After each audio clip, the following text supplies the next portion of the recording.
Funding हो, चाहे वो रिजिग्नेशंस हो, चाहे वो तोशा खाने का केस हो, जहाँ पे पाकिस्तान मुस्लिम लीग और पीपल्स पार्टी के लीडरान के खिलाफ जो चार्जेस हमारे खिलाफ लगाए गए हैं उनको बिल्कुल साइड पे रख दिया गया है और सिर्फ जो हदफ है वो इमरान खान है, पाकिस्तान तहरीक इंसाफ है। दूसरी तरफ जो इलेक्शन कमीशन ऑफ पाकिस्तान की जो अहम तरीन जिम्मेदारी बनती है वो है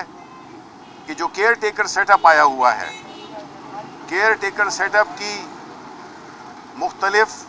कवानीन में भी और अदालतों में सुप्रीम कोर्ट के फैसले हैं, जिसमें से एक ख्वाजा आसिफ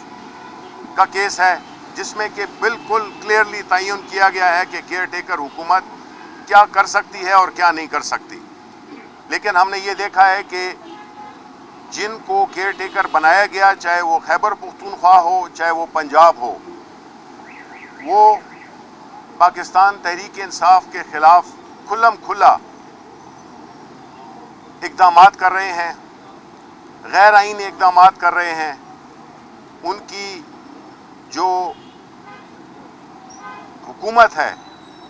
उसका काम ये नहीं है कि वो वसी तौर पे तबादले करे और ऐसे लोगों को लाए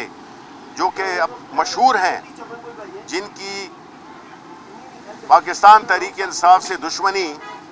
किसी से ढकी छुपी नहीं है।